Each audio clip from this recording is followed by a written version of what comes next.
Welcome to ज्ञान मंदिर। तो चलिए आज हम एक नए टॉपिक को देखते हैं।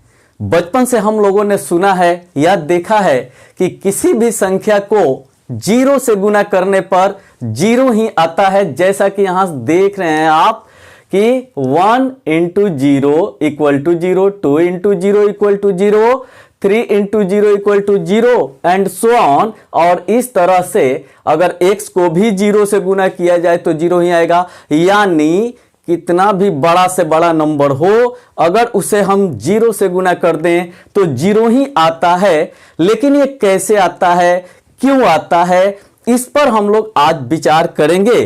तो चलिए देखते हैं कि कैसे किसी संख्या को जीरो से गुना करने पर जीरो आता है और क्यों आता है। तो चलिए हम लेते हैं कुछ नंबर्स को। जैसे हम 1 को ही ले रहे हैं सबसे पहले, तो 1 गुना जीरो, 1 इंटू जीरो हमने लिख दिया। ये हो गया हमारा 1 इंटू जीरो। और इसे हम आगे बढ़ाते हैं, इसे हम आगे लेकर चलते हैं। तो चलिए हम लिख रहे हैं इक्वल टू, यानी इसी के बराबर हम लेकर चल रहे हैं। तो 1 को 1 लिख दिया, 1 को 1 लिख दिया और जीरो को हम इस रूप में लिख रहे हैं। आप देखिए ट्रांसफॉर्मेशन कि कैसे इसको ट्रांसफॉर्म किया जा रहा है, कैसे इसके रूप को बदला जा रहा है। यानी जो लिखा जाएगा वो होगा जीरो के ही बराबर, लेकिन हमें उससे फायदा हो जाएगा। तो चलिए हम देखते हैं, जीरो को हम लिख देते हैं। हम जानते हैं कि किसी भी संख्या को, किसी भी नंबर को जब उसी में से घटाया जाता है तब जीरो आता है। ये बात हमें मालूम है। जैसे अगर 2 है तो 2 में से 2 को हम माइनस कर ले, 2 ठो है कोई समान और 2 ठो हम ले लें तो क्या बचेगा, जीरो बच जाएगा। ओके, तो इसी तरह से यहां पर हमें दुनिया का कोई भी एक नंबर लिखकर और उसी में से उसको घटा देना है तो जीरो आ जाएगा। यानी इस जीरो के लिए हम या तो 1 माइनस 1 लिख सकते हैं, 2 माइनस 2 लिख सकते हैं, 3 माइनस 3 लिखेंगे तो जीरो आ जाएगा, 4 माइनस 4 लिखेंगे तो जीरो आ जाएगा, n माइनस n लिखेंगे, n जहां कोई भी नंबर हो तो n माइनस n भी लिखेंगे तो क्या आ जाएगा, जीरो ही आएगा। तो हमने मान लिया एक जनरल रूप कि n माइनस n, तो n माइनस n इसको हमने लिख दिया। यानी n में से n को घटाएंगे तो क्या आएगा, जीरो ही आएगा। तो देखिए इस जीरो को हमने n माइनस n लिख दिया। आप 5 माइनस 5 लिख सकते हैं, 5 माइनस 5 इक्वल टू क्या हो जाएगा, जीरो। 10 माइनस 10 लिख सकते हैं, 1 लाख माइनस 1 लाख लिख सकते हैं, एनीथिंग। तो इस जीरो को हम इस रूप में लिख सकते हैं, तो हमने इस रूप में लिख दिया। अब देखिए इससे फायदा क्या होता है, इक्वल टू 1 इंटू, देखिए जब गुना किया जाता है, गुना है यहां पर, तो 1 को एक बार इस n से गुना करेंगे, माइनस देकर फिर 1 को एक बार इस n से गुना करेंगे। इस रूप में हम लिख सकते हैं।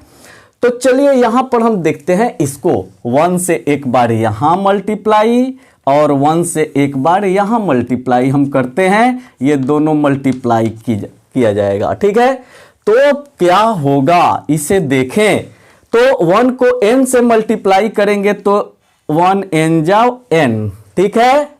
और माइनस, ये माइनस है तो माइनस लग जाएगा।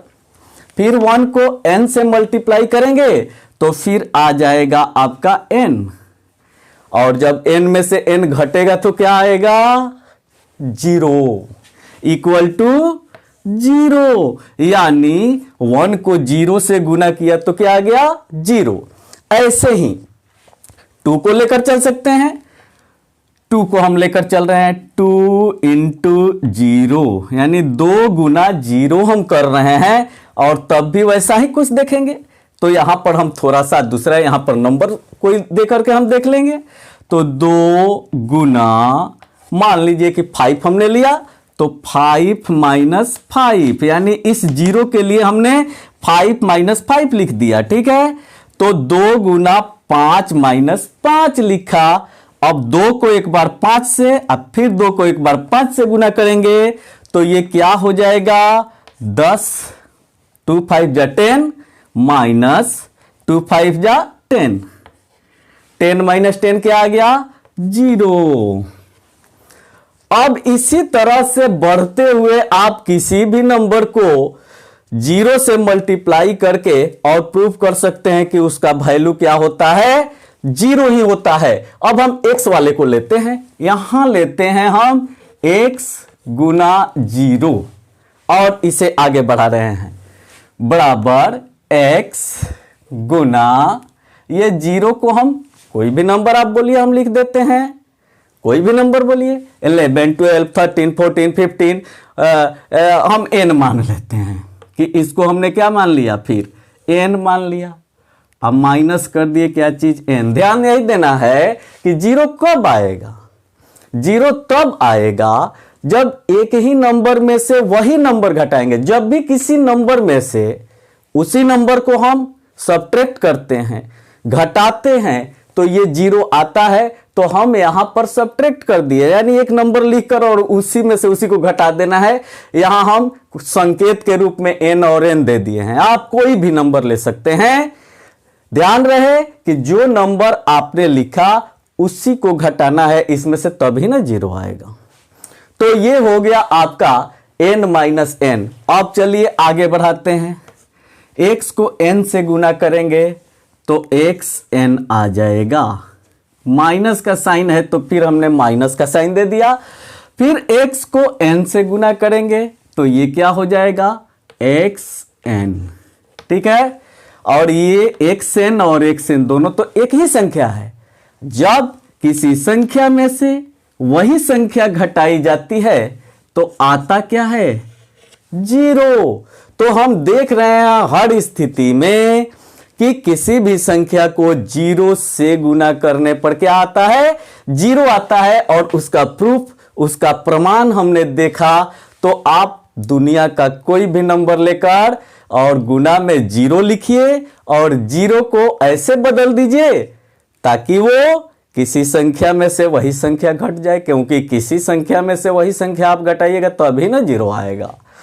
तो उसको इस रूप में आपको चेंज कर देना है 0 को, और तब मल्टीप्लाई कर देना है, गुना कर देना है और सेम नंबर आ जाएगा दोनों तरफ। इस तरह घटाएंगे तो 0। तो इसीलिए कहा जाता है सीधे सीधे तौर पर कि किसी भी संख्या में 0 से गुना करने पर 0 ही आएगा। लेकिन इसको बहुत कम स्टूडेंट जो है, बहुत कम लोग जो हैं इसको जानने का प्रयास करते हैं कि क्यों 0 से गुना करने पर 0 ही आया, काहे 0 से गुना करने पर 0 ही होता है। तो चलिए एक नई चीज हमने आज देखी, आज हमने सीखा कि क्यों किसी भी नंबर को 0 से गुना करने पर 0 ही आता है। तो मिलते हैं फिर अगले क्लास में एक नए वीडियो के साथ, तब तक पढ़ते रहिए।